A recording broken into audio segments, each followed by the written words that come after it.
fine Easter morning. Whoever you are, however you identify, whomever you love, whatever your age or background, wherever you may be on your own spiritual journey, whether you are here in the sanctuary or with us on Zoom, please know that for this hour, you are part of this one gathered congregation, and you are welcome here. My name is Jim Hamilton. My pronouns are he, him. I'm the worship associate for today's service. It is my honor to be assisting Reverend Derek Ryans in the pulpit today. We gratefully acknowledge the Patuxet Wampanoag people on whose ancestral lands we gather today. We commit to support and honor their history and culture. After today's service, we invite everyone to join us in coffee hour for coffee, tea, snacks, and conversation. This is held in the Assembly Hall, which is reached through that door to my left. You can follow the crowd after the post loop. If you are new or sort of new, please take a red mug for your coffee so other members of the congregation can be sure to meet you and give you a warm First Parish greeting. The conversation in coffee hour is really an extension of our worship service, and we encourage you to attend if you can. You will see from the insert in your order of service that we have an active month coming up, lots of announcements. There is this Friday an event at Cedar Hill, which you can see details for, a stewardship luncheon happening a week from today. Again, a week from next Saturday, there is an event that's very near and dear to my heart. It is a summer fair prep party at Tracy Wagner's house, so let me know if you can make that. That would be great. And then other events that will happen later in the month. Have a good look at this. This is our stewardship time in our church year, so have a look at the details on that. That's a very important part of the financial work of the church. So that is it for me, and I'll turn that over to Dad.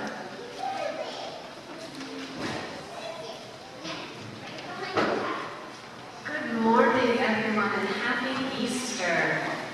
It's good to see you all this morning. I'm Reverend Dara Ryans, and I use she, her pronouns, and I'm a minister here at First Parish Church in Duxbury.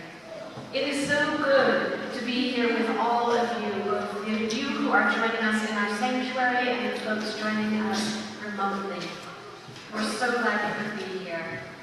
Before we begin our service, I'd like to remind us all to silence your cell phones so that we can preserve our sacred space and time here together.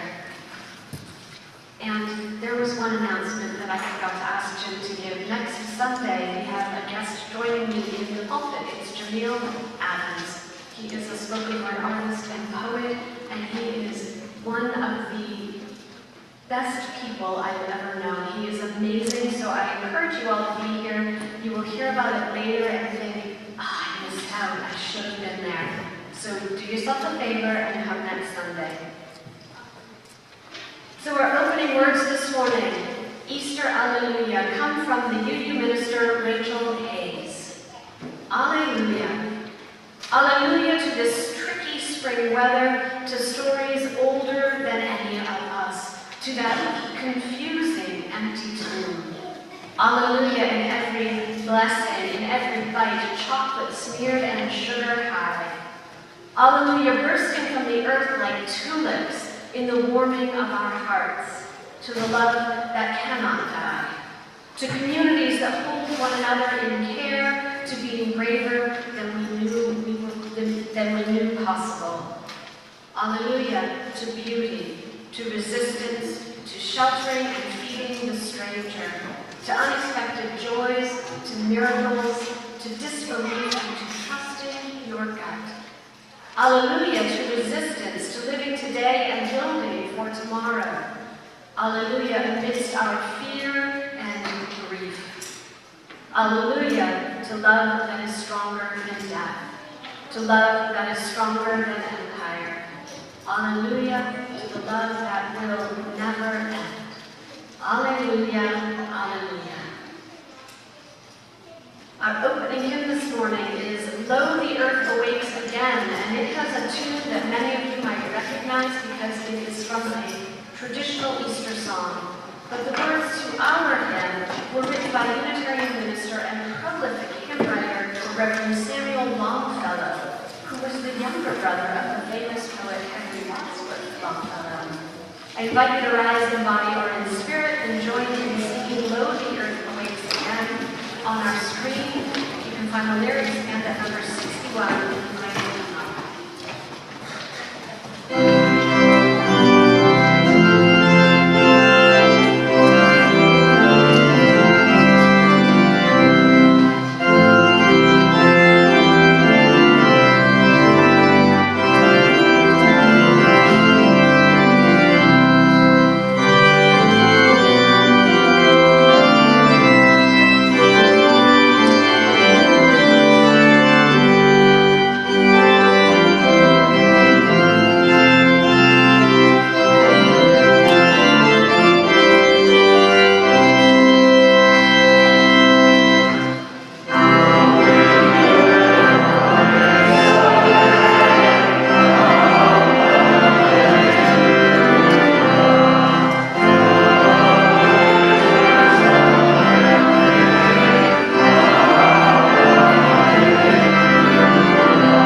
Let this flame be to us a symbol of the wholeness we seek.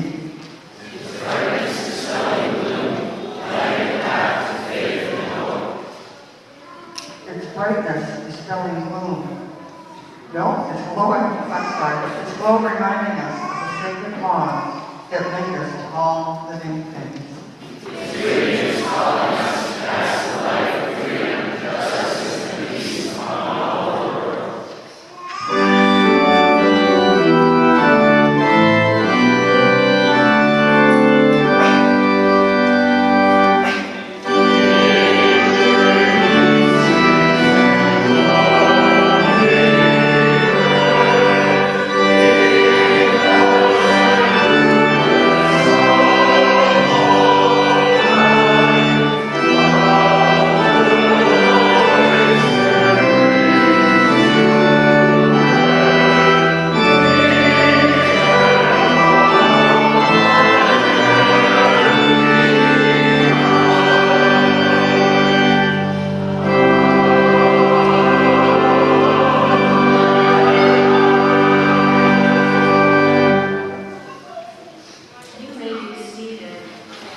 Why we decorate an egg tree at Easter. And? Yeah, me neither. When I heard that this congregation has a tradition of decorating an egg tray, I was like, hey, why? And I asked Missy, and Missy shrugged her shoulders and said, I don't know, but we always have, she said. Full of wisdom. Yeah. So I looked into the tradition of decorating an egg tree, and it has two possible origins. There is, as you might have expected, a pagan root.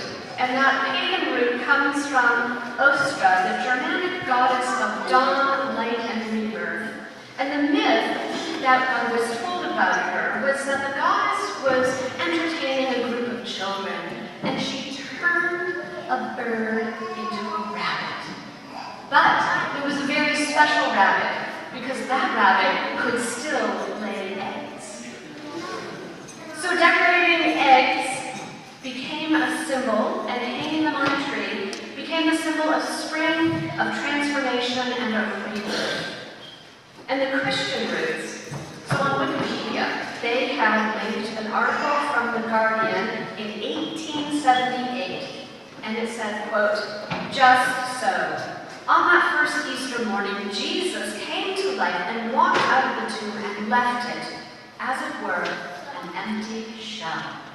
Just so, too, when the Christian dies, the body is left in the grave, an empty shell, but the soul takes wings and flies away to be with God. Thus you see that though an egg seems to be dead as a stone, it really has life still in it. And also, it is like Christ's dead body, which was raised to life again. End quote. So decorating eggs and hanging them on a tree is a reminder of resurrection and life after death. I got to say, whatever the origins, the best answer I got to why we decorate an egg tree at First Parish also came from Missy, and it was because it's fun, and we do it together in community. So Missy, I'm going to invite you to come up and explain to everybody how this decorating is going to go. Okay. I do have to say, I felt kind of bad because no one had ever asked me why, and it stumped me. I was like, I don't know, we do? Which isn't the best answer, so I like yours better. Now I know, now everyone knows, which is lovely. So what we're going to do is, I'm going to start with my egg. I'm going to have all of the kids that have an egg. Okay, can you hear now? Can you hear me now? Alright, so everyone's going to grab their egg and they're going to line up right here really nicely. And adults too, if you want to hang an egg, we have a few extras. We'd love to have you come hang an egg. If you didn't bring one, we have some up here, I believe. We're going to back it up, my friends, about 5 feet. Backwards 5 feet. Everyone needs to wait for me. Because I don't want the egg tree tipping over, so we have to go one at a time, okay? Thank you. So I'm going to go down here and direct the egg hanging.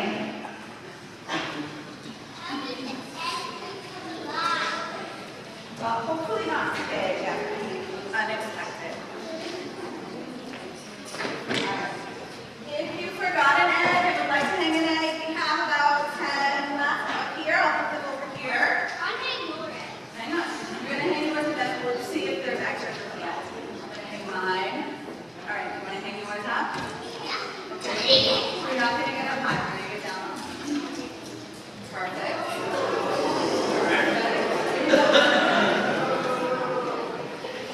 I know it's precarious. You got it.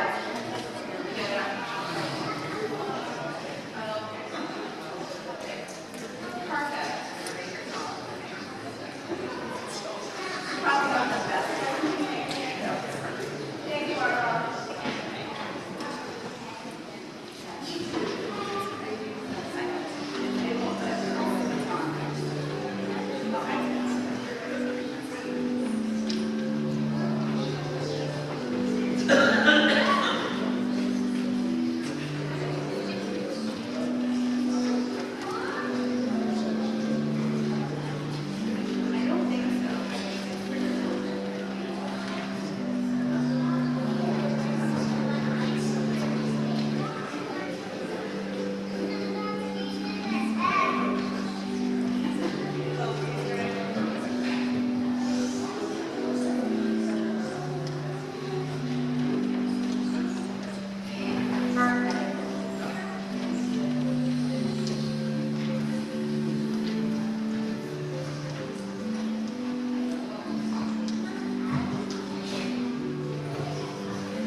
It's now time to sing our children off to their religious exploration classes, aka an Easter egg hunt this morning. If you join in singing this little light of mine, it's number 118 in the grade hymnals and on the screen.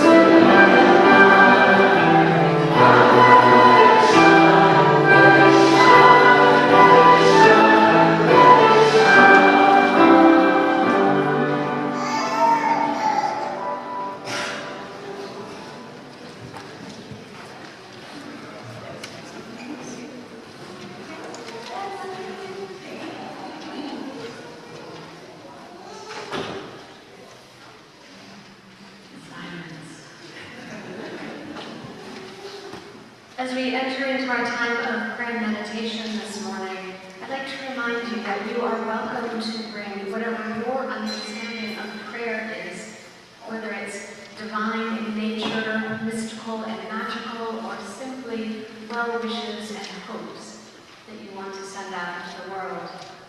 Whatever your understanding, you are welcome to bring it to this practice. And now please settle into the seat wherever you are joining us from. Rest in gratitude for this glorious rainy Easter morning. Feel the floor solid and sturdy beneath your feet. And rest in the silence and the voices of babies as you simply breathe.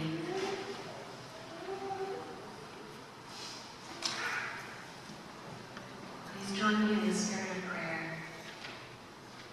Spirit of life and love, we lift our gratitude this morning for the presence of those in the pews beside us and for those joining us online.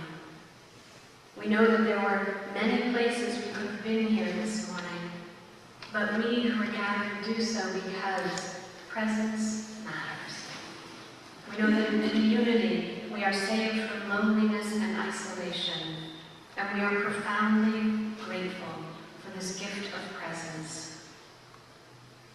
Spirit of transformation, we offer gratitude for the unending cycle of life, showing us that even in death, there is renewal, there is change, and hope waiting to emerge. Spirit of creation and rebirth, we ask this blessing. Bless the decomposers who transform fallen leaves, dead plants, and animals into compost that enriches life-giving soil. And we ask blessings on the soil that offer an anchor for plants to take root in and nutrients that bring forth growth and riotous blossoms. Please bless the pollinators sipping and gathering nectar from these blooms, delivering pollen from one flower to the next, source of summer's bounty of fruits and vegetables. And finally, we ask to bless all who nourish themselves on these plants and the harvest of their bounty, the rabbits and groundhogs, the mice and voles, deer and squirrel, and the countless other creatures who share this living earth with us. May we be blessed with joy this Easter. Joy in community, in sunlight after a spring rain shower, joy in presence, in care, and in love. May it be so. Amen. We will be held in several moments of silence.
Our Easter reading comes from the book of John in the Christian Bible, chapter 19, verses 38 to 42, and chapter 20, verses 1 to 18 of the New Revised Standard Version.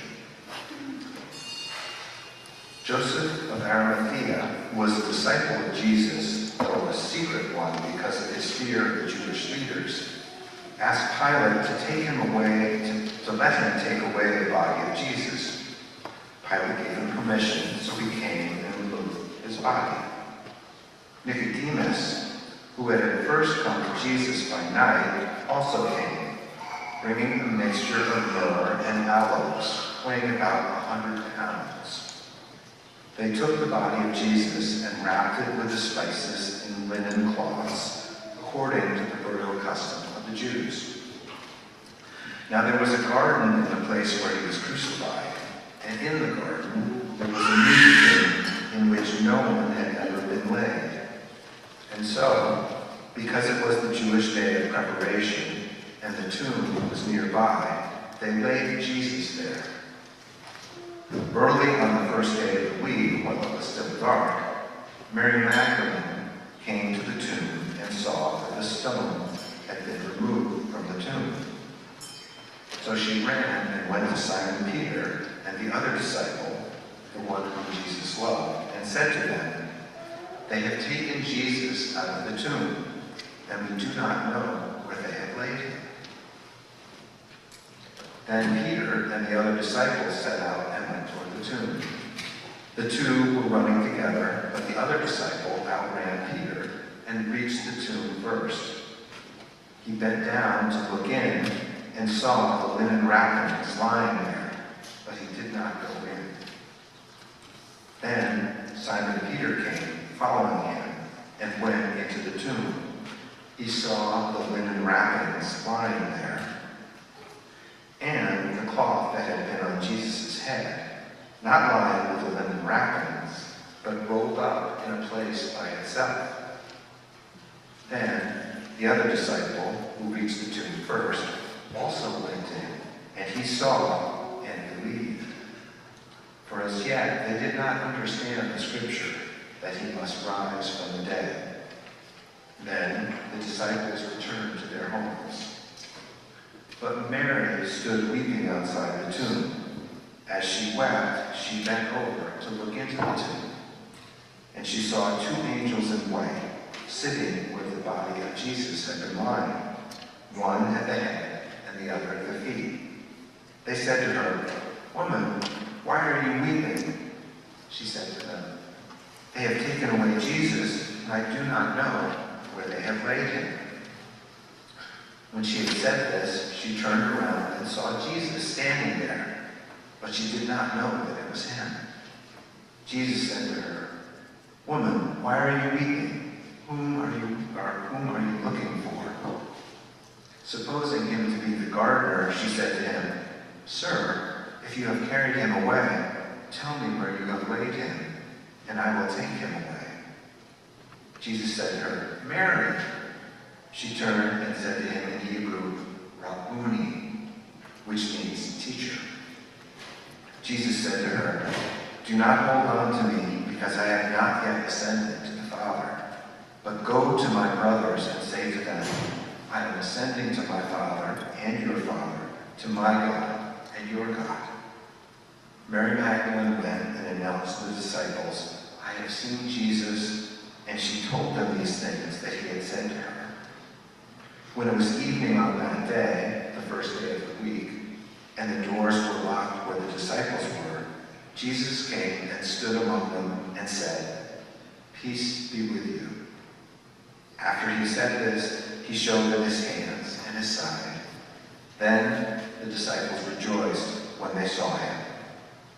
Here ends our reading.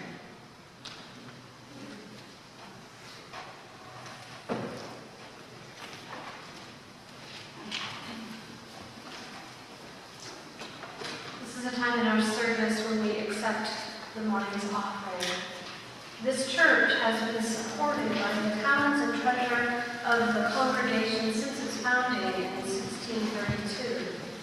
Today, we are part of the living history that continues to give what we have to love and sustain this church, so that this church can be here for generations to come. Your gifts this morning go to support the life and work of this congregation. I invite you to give as generously as you are able.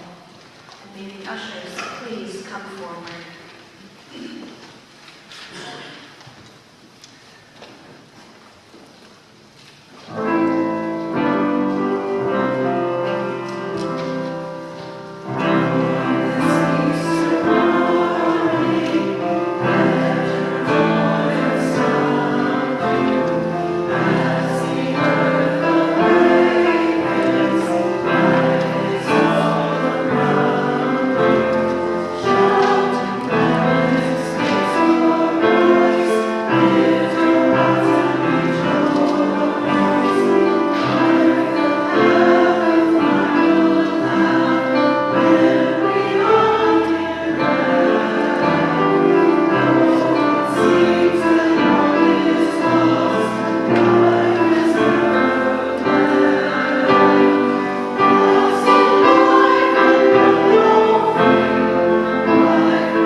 Thanks for the gifts and for the givers, for spring rain and clear skies, and for the many beautiful flowers given today by members of this congregation.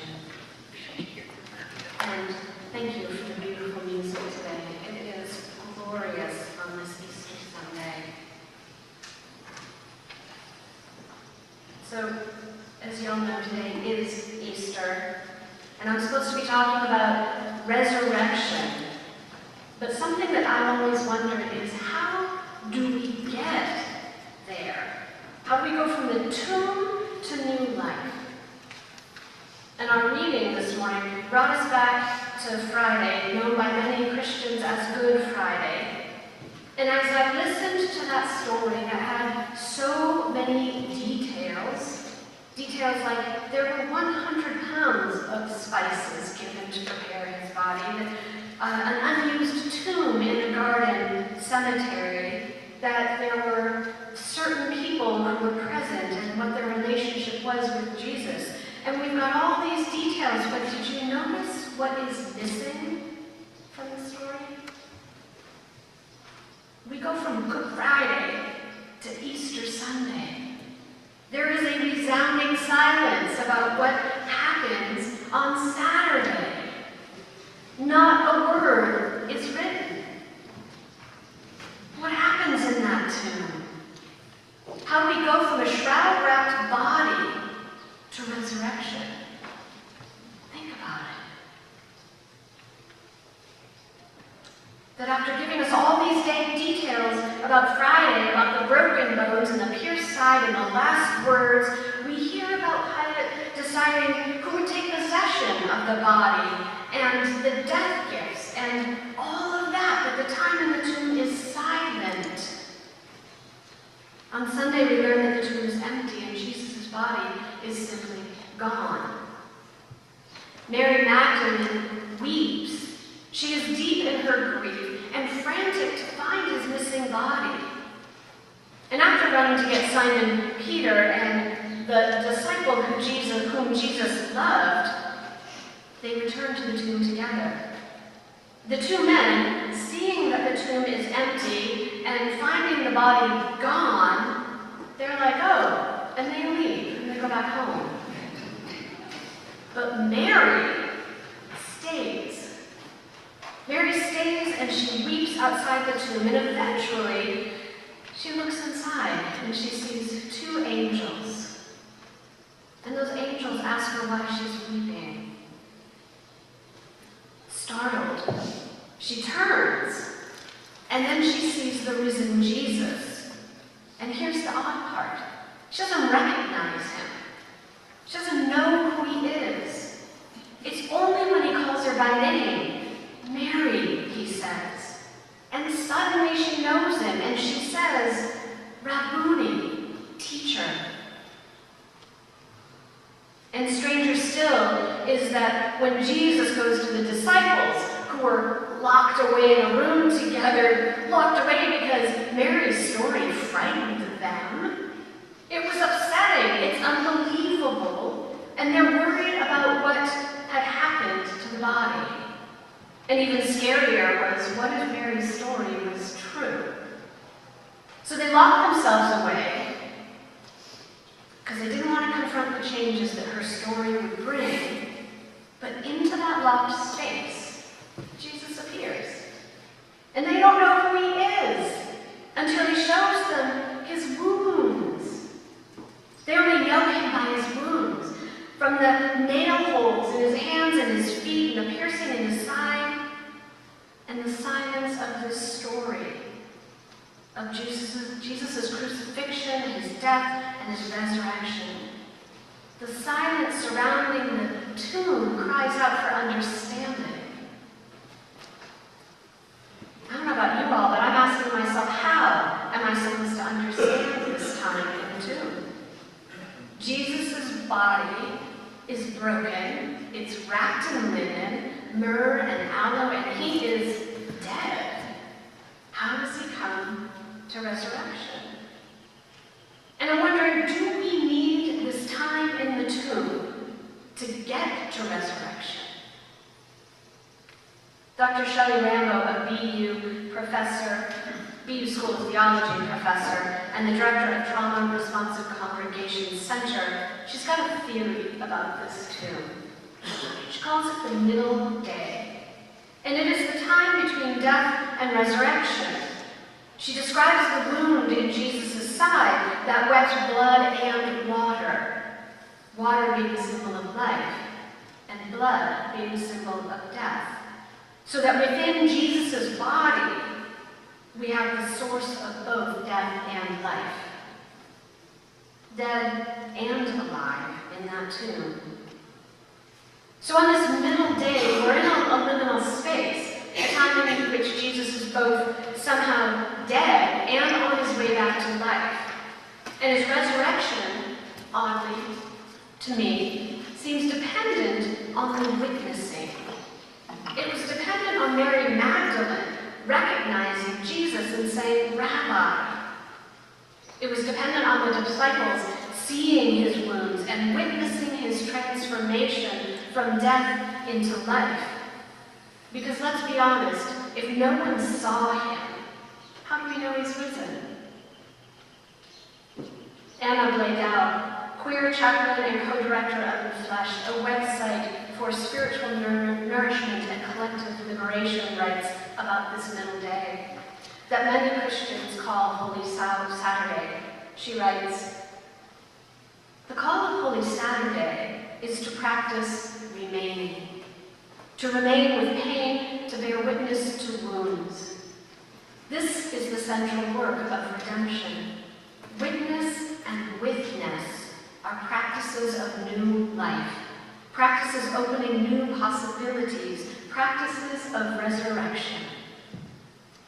Holy Saturday reminds us that redemption is encountered not in victory over death, but through remaining with death in a way that honors both life and loss, gift and grief, fear and wonder.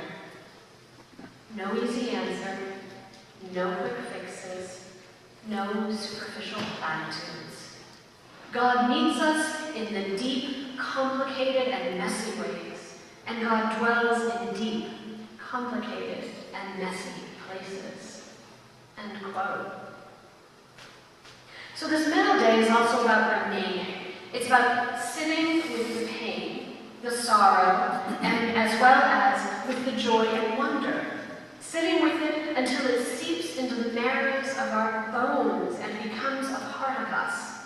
On this middle day, we're called to dwell in, admit, and be with our feelings, to examine what brought us here and how we go on, knowing that there are no quick fixes and no easy answers. I wonder again if that time in the tomb, the time between death and resurrection, is integral and necessary. Have any of you ever had something heartbreaking happen in your lives? And did you at times have that feeling that you weren't sure how you would go on? In 2019, my mother died. She'd been diagnosed with breast cancer about 15 years prior to her death, when my youngest child was a little over a year old. I'd been with her for doctor's appointments and post-surgeries recovery. When she made it past the 5-year mark, we rejoiced. But around the 10-year mark, the cancer came back, bringing more surgeries and more cancer drugs, and we thought that the cancer was in remission, if not entirely gone. But we were wrong again. At the beginning of August in 2018, my mom was visiting me and my family, and she and I, we had a tradition of taking long walks in the woods with my dog, Percy. We walked about 3 miles that day, through the woods on a windy, rock and root-covered path, and we chatted the whole time, loving the feel of sunshine on our skin, the smell of pine needles crushed underneath our feet, and the sound of each other's voices. This was a perfect summer day with my mother. But 3 weeks later, she couldn't walk from her living room couch to her kitchen without gasping for air. By October, Daryl and I had moved her into our house to live with us. By December, she was in hospice. The cancer, you see, had come back and was everywhere. It was in her bones, small spots in her lungs, in her skull, and in her liver. And she died in January. And there are times when I think the months from October to January were the middle day. My mom was living, yet also dead. The woman who was my best friend, the one who in her 70s called me to ask if she could still claim blonde on her passport application, despite the fact that the blonde was losing its battle with gray and white. "It's champagne blonde," she said, which still makes me laugh to this day. But the woman who loved and laughed and sang and charmed, she was already dead. She was gone. And the woman that I was caring for, I knew she was my mother by the wounds that were left behind. We spent those months between October and her death going over these wounds that were both metaphoric and literal. We cried over the dreams that would be left unrealized, and we wrestled with how to live with life-altering wounds. My mom, she spent the time praying and meditating, and we talked and wrestled with what does it look like when you're dying. My mom, for my mom, the other side of this middle day was death. And I'm going to need you to stick with me because it seems counterintuitive. But for my mother, death was her resurrection. For her, as someone who believed deeply in God, who believed that God was the source of all love, dying was going home. She believed that her soul would return to this source of all love. When she died, she was no longer broken, no longer fractured. She is whole again, holy herself, holy and whole. She lives full and vibrant, eyes that sparkle and snap with enthusiasm, a voice lifted in song. She lives, even if only in my heart and in the memories of those who loved her. Over the years since her death, I have felt also that a part of me died that day when she died. My time in the tomb, my middle day, has come and gone many times over the years since. And there's times when the wound that is her death feels like a phantom limb. And my need to hear her voice, to tell her my joys and my sorrows, it feels like an itch that I cannot scratch. There are times when I look in the mirror at myself and I don't recognize myself. Because the risen Dara, the resurrected Dara, that Dara that still walks around engaged in life, doesn't look any different when everything inside of me is transformed. And here's what I'm thinking. I'm thinking that the reason Mary Magdalene didn't recognize Jesus is because the time in the tomb changes us. It strips away all that once seemed important and leaves us with the bare essence of ourselves. I'm imagining that Mary Magdalene felt like I have, weeping and grieving and wanting to hear the voice of her loved one. And while she didn't recognize the risen Jesus, the sound of his voice calling her name brought recognition. She bore witness to his death and then to his resurrection. And I believe we need this time in the tomb, that middle day. We need the time to reckon with our wounds, to reckon with death and grief and loss, to wonder what comes after, what possibilities are revealed, what shape will life now take. We need the time in the tomb to prepare us to rise, in order to rise. Reverend Nathan Deering, the minister of my home congregation, begins almost every sermon with the words, "Here is our world. Beautiful and terrible things will happen." And it's true. Beautiful and terrible things do happen every single day. This past week saw the blooming of spring star flowers and the magnolia tree blooming in my yard. And this past week also witnessed the anniversary of Reverend Dr. King's ascension. assassination. It witnessed the ongoing war in the Middle East and a Supreme Court decision calling conversion therapy protected free speech. Beautiful and terrible things. But maybe, just maybe, we need the time in the tomb to grieve, to hold the paradox of being alive and experiencing joy in this world, even while terrible things have, are, and will continue to happen. Maybe our country, maybe our world, maybe we need to be stripped down to examine the wounds of our history and to discover the bare essentials of who we are, to reveal our resilience, to find our heart and our will to rise. Because resurrection, my friends, resurrection is a communal act. Its power rests in the witness and in the witness. Together, we bear witness to the resurrection, ours, one another's, and our world's.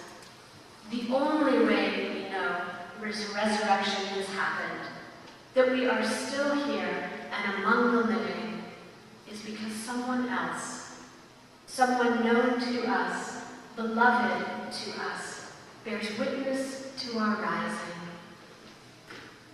We are the same and yet transformed. And just as Mary Magdalene and the disciples did not recognize the risen Jesus, we too might not recognize our risen selves. But we will know ourselves by our wounds, by our experiences, our grief and our loss, by our perseverance and our resurrection. We will never know what happened in the tomb to Jesus. But what we do know is that whatever happened brought about a transformation. No longer beaten and broken, Jesus was whole and changed. Bearing scars and resilience, he rose. The good news of Easter is that while there is tragedy and there is death and there is loss in this world, when we bear witness to resurrection, to rebirth, and to new life, we are ourselves renewed. We are reminded that transformation and new life are possible amidst death. So, happy Easter, everyone. May you honor your wounds. May you rise from your tomb and rejoice in the resurrection. May it be so. Amen.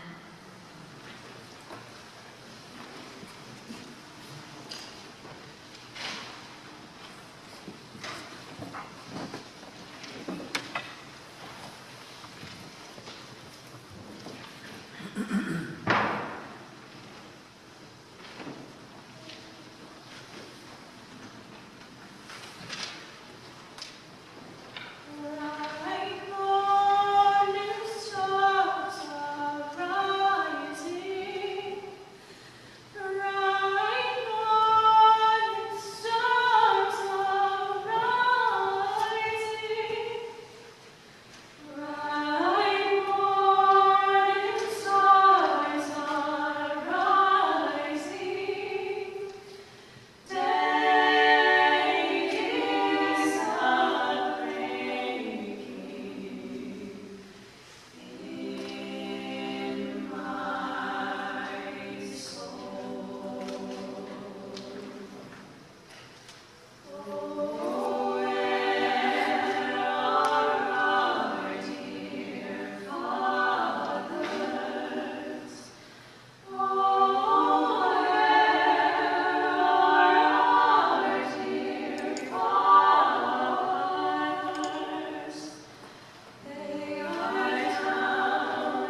invite you to rise in body or in spirit as we extinguish our chalice.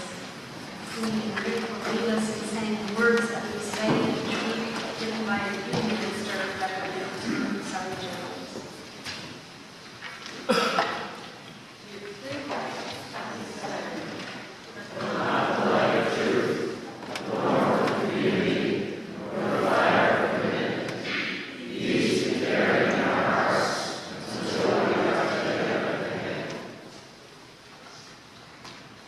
Our closing hymn is number 266, Now the Green Day Riseth. Because we're over time, let's sing just the first and third verses. Sorry, Joe, I'm going to have to skip over that second, but first and third verses, please.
I offer these words as our benediction. Go out into the world, carrying with you hope for the middle day. For the possibility of transformation, go bearing witness and practicing witness, catalyzing rebirth and renewal. Go carrying a love that is strong enough to heal ourselves and this beautiful, broken world. May it be so. Our service begins when our service ends. Go in peace, and happy Easter, everyone.